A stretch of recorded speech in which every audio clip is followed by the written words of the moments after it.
Vous écoutez Radio Lomé, il est 12h30.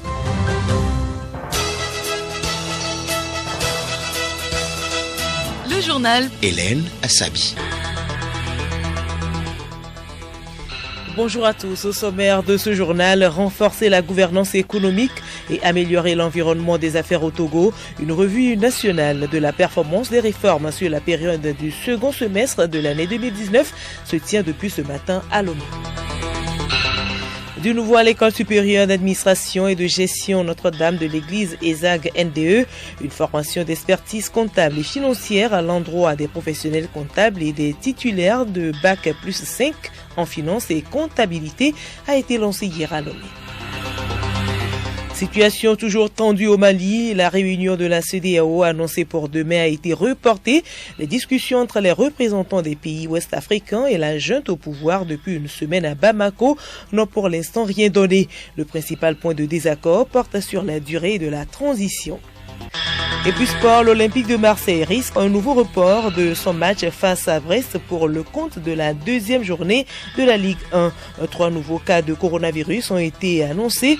Au même moment, l'ancien athlète Usain Bolt, après avoir fêté son 34e anniversaire avec ses amis sans masque, est testé positif au Covid-19.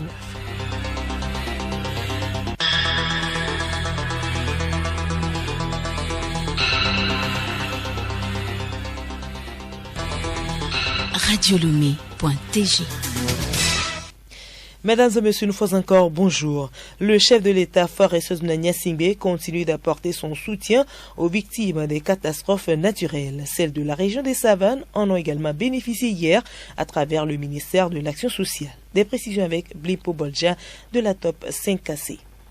Le don est composé de 255 sacs de maïs de 50 kg, 255 sacs de riz de 25 kg, 33 cartons d'huile, 10 cartons de pâtes alimentaires, 374 seaux, 374 couvertures, 374 nattes, 2 lots de friperies et de 100 paquets de tôle. À cela s'ajoutent des marmites, des gobelets, des plats, des cuillères, des louches, des lampes torches et du savon. Ce dont permettra aux victimes de la région des Savanes de se reconstituer après les dégâts de ces tornades. En remettant le don, le préfet de Saint-Cancé et le directeur régional de l'action sociale des Savanes ont transmis aux sinistrés la compassion du président Faure et du gouvernement. Ils ont également sensibilisé les gens au respect des mesures barrières de Saint-Cancé. Blimpo Bolja, agent de presse pour Radio Lomé. Et nous sommes de retour à Lomé pour parler de la revue nationale de la performance des réformes réalisées à fin décembre 2019 dans les départements ministériels et institutions de l'État. Les représentants de ces différents départements ministériels et institutions de l'État évaluent depuis ce matin la matrice unifiée des réformes en vue de sa validation. Cette revue est organisée par le ministère de l'Économie et des Finances dans le cadre du suivi de ces réformes. Geneviève Pougnon. L'objectif de la revue nationale est de faire le point de l'état d'avancement de la performance de ces réformes mises en œuvre au cours de l'année 2019. Elle est en lien avec le glissement de la matrice unifiée des réformes 2019-2021 et les plans de travail et budget annuel PTBA 2019. Il s'agit d'identifier les forces et les faiblesses, puis d'actualiser les réformes pour la période 2020-2022 et les PTBA des réformes 2020. Mongo Ahar, sous-secrétaire permanent chargé du suivi des politiques de réforme et des programmes financiers. Malgré la pandémie, les réformes avancent au point que pendant cette pandémie, les partenaires techniques et financiers aident le gouvernement. Tout simplement parce que le gouvernement a continué à mettre en œuvre les réformes. Et c'est une manifestation d'encouragement au gouvernement pour les réformes. Et tous les appuis budgétaires viennent, que ce soit de la Banque africaine de développement, de la Banque mondiale, de l'Union européenne. Si vous restez une journée sans balayer votre cours, une année sans balayer votre cours, vous voyez le jour où vous allez commencer là, ça serait avec les coupes, les haches. Donc chaque jour, vous devez vérifier pour voir est-ce que tout avance bien, est-ce que les choses qui se passent bien, est-ce qu'il n'y a pas de goulot d'étranglement, s'il y en a, comment faire. Et on prend des mesures, les décrets, les lois. Voilà l'importance. Et les revues permettent à tous les départements ministériels et institutions d'échanger, de voir où est-ce que ça a marché, où est-ce que ça n'a pas marché, qu'est-ce qu'on doit faire. Et on programme sur les 3 prochaines années des réformes à mettre en œuvre. Cette revue se fait dans un contexte particulier en raison de la pandémie à coronavirus qui a des impacts sur des activités économiques. Il est donc important de repenser notre modèle économique. Sani Yaya, ministre de l'économie et des finances. La pandémie de la Covid-19 a certes des impacts négatifs sur le social et l'économie. Néanmoins, elle nous enseigne des leçons que nous pourrons tirer, notamment repenser notre modèle économique pour le rendre moins dépendant de l'extérieur et donc plus résilient face aux chocs externes. Cette nouvelle orientation de la politique économique nous amène sans doute à réaliser et à actualiser notre plan national de développement PND 2018-2022. La nouvelle politique s'articulera autour de la création des pôles de croissance, des unités de transformation industrielle de nos matières premières, particulièrement dans le secteur agricole et industriel, pour développer des chaînes de valeur et créer plus d'emplois. Pour le ministre Sani Yaya, cette revue constitue un espace de dialogue constructif entre les différents acteurs pour discuter des réformes essentielles en vue de trouver des voies et moyens pour mettre en œuvre les dites réformes tout en impliquant les partenaires techniques et financiers à mieux orienter leurs interventions au Togo. Cette 19e revue nationale sera couplée du 26 au 28 août prochain des séances d'actualisation des activités des réformes 2020-2022 et des PTBA. Elle a reçu l'appui financier et technique de la Banque mondiale et de l'Union européenne. Merci à vous Geneviève Pognon. Santé à présent, depuis 1996, le Togo n'a plus connu de cas de trypanosomiase humaine ou maladie du sommeil. L'étude du dossier togolais d'élimination de cette maladie invalidante comme problème de santé publique a été validée par l'OMS le 22 juin dernier. L'information a été rendue publique hier à Lomé à travers un point de presse. Alice Berthe Barandao. La trypanosomiase humaine africaine, parasitose transmise par la mouche tchétché ou maladie du sommeil, a été éliminée par le Togo. L'OMS l'a signifié à notre pays ce lundi à travers une déclaration officielle du directeur général de l'OMS, Dr Tedros Ghebreyesus, lue par la représentante de la dite organisation au Togo, Dr Binta Diallo, en présence du ministre de la Santé. Elle a félicité le Togo pour avoir atteint cette étape dans sa lutte contre cette maladie invalidante et a salué également l'effort de tous les acteurs impliqués. J'ai donc le plaisir de vous informer que, sur la base des éléments probants figurant au dossier et de la recommandation des experts externes, l'Organisation mondiale de la santé conclut que le Togo satisfait aux critères d'élimination de la trypanosomiase humaine africaine en tant que problème de santé publique. Je tiens à vous féliciter sincèrement pour cette réussite éclatante. Le ministre de la Santé, professeur Moustapha Mijiawa, s'est félicité de cette reconnaissance de l'OMS et invite la cellule de surveillance à continuer la garde afin d'éviter une éventuelle ressurgence de cette maladie qui sévit encore dans les pays voisins. Les résultats satisfaisants obtenus dans la lutte contre la trypanosomiase humaine africaine, marquée par la rareté des cas, ont permis au Togo d'introduire un dossier pour la certification de l'élimination de la trypanosomiase humaine africaine auprès de l'Organisation mondiale de la santé en 2018. Le dossier a été validé le 22 juin 2020. Cette validation fait du Togo le premier pays africain à avoir éliminé la trypanosomiase humaine africaine. Cette parasitose fait partie des 11 maladies tropicales négligées considérées comme prioritaires par le ministère de la Santé et de l'Hygiène publique sur conseil et orientation de l'Organisation mondiale de la santé.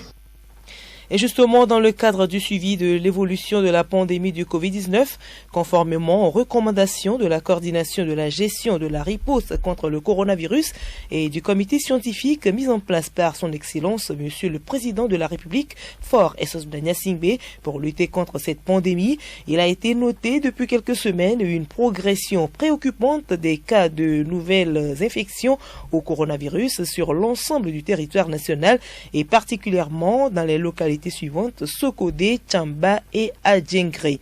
Ayant relevé que les personnes infectées ont eu de très nombreux contacts et afin d'éviter que cette propagation ne s'accentue davantage au sein des populations des dites localités et sur l'ensemble du pays, le gouvernement a décidé de ce qui suit pour compter de ce mardi 25 août 2020. Le bouclage des villes de Sokodé, Tchamba et Adjengré, l'instauration d'un couvre-feu de 21h à 5h dans les préfectures de Tchaoudjo, Tchamba et de Sotoboua. Un atelier de 3 jours sur la gouvernance partagée a démarré depuis hier à Tchévier. La rencontre regroupe une vingtaine de représentants de la société civile et des services déconcentrés de la région maritime. Une initiative du programme de consolidation de l'État du monde associatif PROSEMA. Marie-Claire Pagnon. Cet atelier des formateurs vise à familiariser l'ensemble de ces acteurs à la thématique de la gouvernance partagée et la participation des femmes au développement local afin que ces acteurs soient le relais au sein de la société civile togolaise. Ces 3 jours de formation permettront de transmettre à ces représentants de la société civile et des services déconcentrés de l'État de la région maritime les outils nécessaires afin qu'ils puissent former à leur tour les populations sur la gouvernance partagée. La gouvernance partagée est un nouvel enjeu qui consiste à définir comment partager le pouvoir entre les administrés et les autres acteurs de la société civile.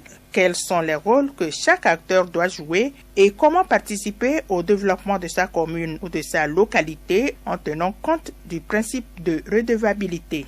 Telles sont les questions auxquelles répond la problématique de la gouvernance partagée. L'enjeu de cet atelier, c'est l'organisation des divers acteurs pour qu'ensemble, ils soient beaucoup plus efficaces dans leur contribution au développement. Et je vous l'annonçais en titre, l'école supérieure d'administration et de gestion Notre-Dame de l'église Isaac NDE étend ses filières. Elle a lancé une formation d'expertise comptable et financière à l'endroit des professionnels comptables et aux titulaires de Bac plus 5 en finance et comptabilité. Les cours pour l'obtention de ce diplôme certifié par l'UEBOA commencent le 21 septembre prochain. L'annonce a été faite hier à Lomé lors d'une conférence de presse placée sous le thème « Importance et atouts de la formation en expertise comptable et financière ». Reportage Yacoubou Ahabou, présentation Édouard Sonon.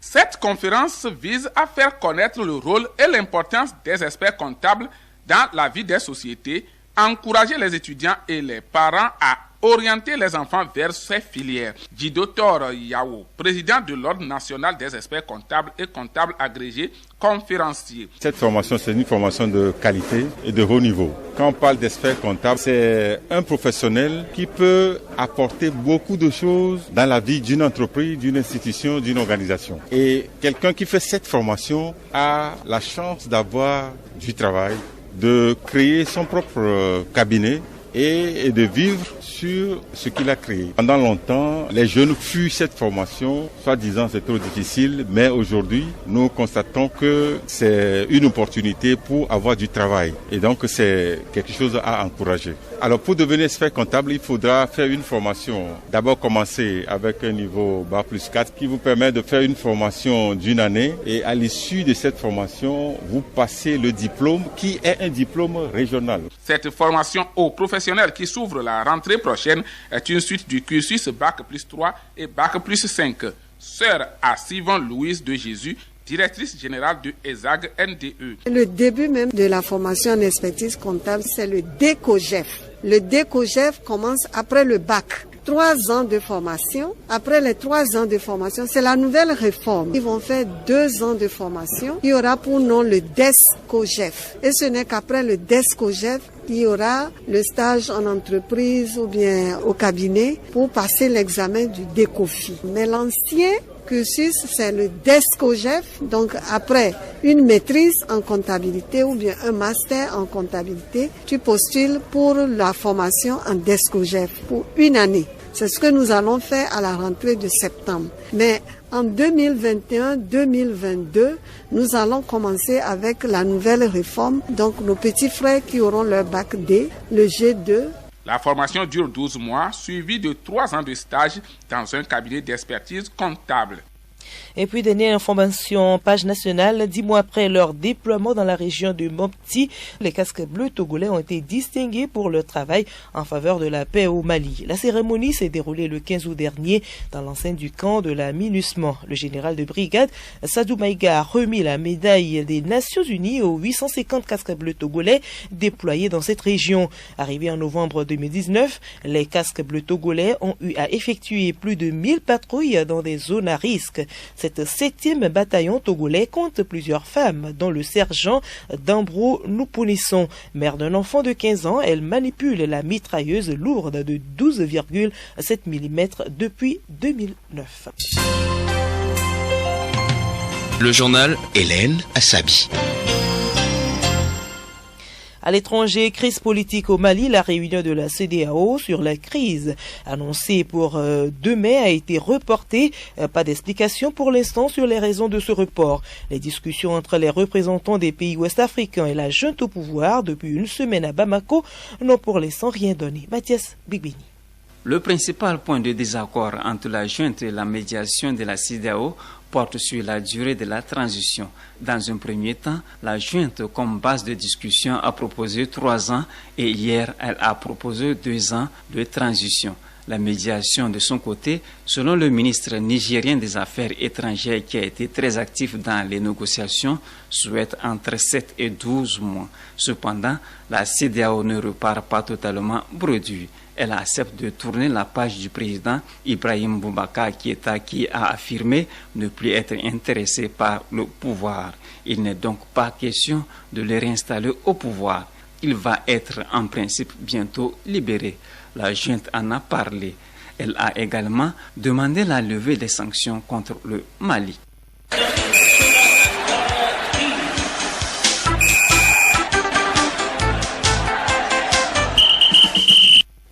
Sport football, le coronavirus gagne du terrain à l'Olympique de Marseille. Après 5 cas la semaine dernière, le club phocéen doit faire avec 3 nouvelles suspicions de cas de Covid-19. Pendant ce temps, en athlétisme, l'homme le plus rapide au monde, Usain Bolt, après avoir fêté son 34e anniversaire avec ses amis sans masque, a été testé positif au Covid-19. Henri Ochocho. L'ancien athlète Usain Bolt, champion olympique à 8 reprises et détenteur des records du monde du 100 mètres et du 200 mètres, a été testé positif au coronavirus. L'homme le plus rapide au monde, après s'être testé positif, a été placé en isolement à son domicile en Jamaïque. Ceci après avoir célébré la semaine dernière son anniversaire avec une grande fête sans port du masque. Selon les informations, le sprinter le plus titré de l'histoire des Jeux Olympiques était présent à une fête vendredi, le jour de ses 34 ans, à laquelle participaient plusieurs célébrités, parmi lesquelles les footballeurs Sterling de Man City et Léon Bailly de Bayer Leverkusen. En Ligue 1 française, l'épidémie du coronavirus se propage à l'Olympique de Marseille. 3 nouvelles suspicions sont annoncées après avoir vu son match d'ouverture face à Saint-Étienne remis à mi-mars. L'OM ne devrait pas non plus pouvoir se déplacer à Brest dimanche pour le compte de la 2e journée de la Ligue 1. La faute encore à l'épidémie de coronavirus.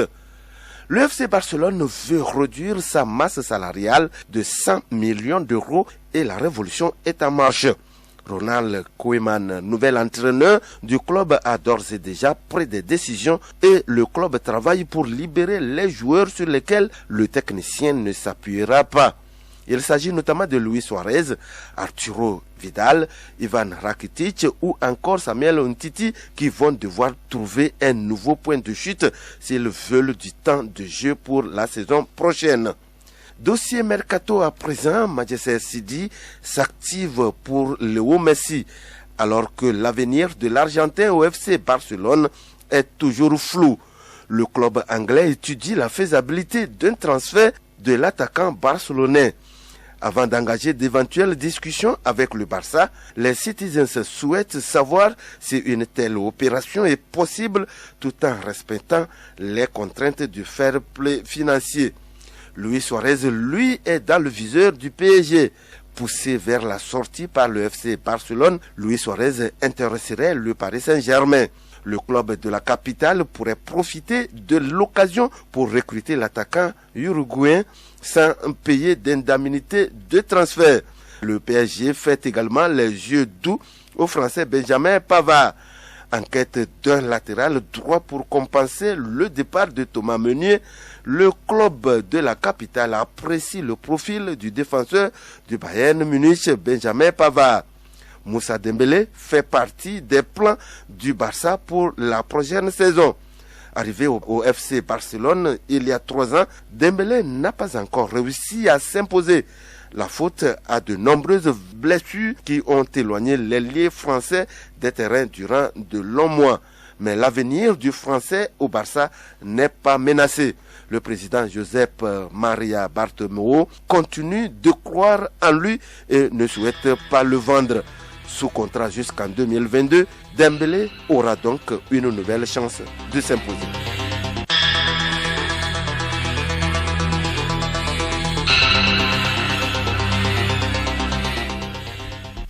Voilà, nous sommes ainsi arrivés à la fin de ce journal.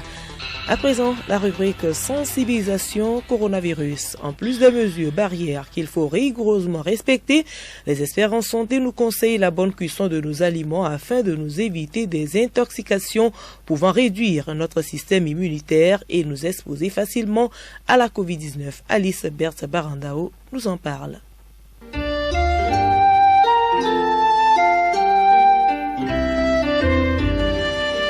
Face à toutes les épidémies virales en général, nous devons mener une bonne hygiène pour éviter leur contagion. En cette période de crise sanitaire liée au coronavirus, en plus de l'observance des mesures barrières, les experts nous exhortent à la bonne cuisson de nos aliments. Dr Hassan Simon-Pierre, épidémiologiste, membre de la cellule de riposte contre le coronavirus au Togo. L'hypothèse que la maladie viendrait de certains aliments recommande à ce que il faut que les aliments soient bien cuits, les viandes, les poissons, les crabes, les crevettes, etc. soient bien cuits avant d'être consommés. Et la bonne nouvelle, c'est que ce virus, même le coronavirus, est sensible à la chaleur. Déjà, à 50-56 degrés, le virus est mort. Donc, il faut cuire nos aliments parce que l'eau qui bout, c'est déjà 100 degrés. Ça veut dire que si ça reste à 100 degrés pendant un temps, nous sommes sûrs d'avoir bien cuit nos aliments. Quoi qu'il en soit, devant certains symptômes comme la forte fièvre, la toux et les difficultés respiratoires, restons à la maison et appelons le numéro gratuit, le 111, pour que le personnel soignant indiqué vienne nous prendre en charge adéquatement. Dr Simon-Pierre rassure. Si il y a une suspicion devant tout cas suspect, il faut rapidement informer le personnel du centre de santé le plus proche pour dire nous avons un cas suspect ici. Et le personnel de santé ira avec les démarches techniques dire si c'est un cas vrai ou si ce n'est pas un cas. Voilà l'essentiel des comportements recommandés pour éviter qu'on attrape le coronavirus.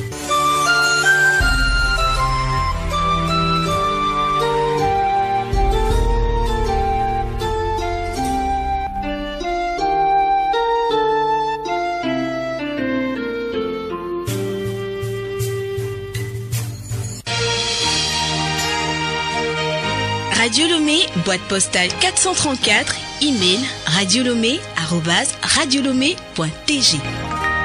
radiolomé.tg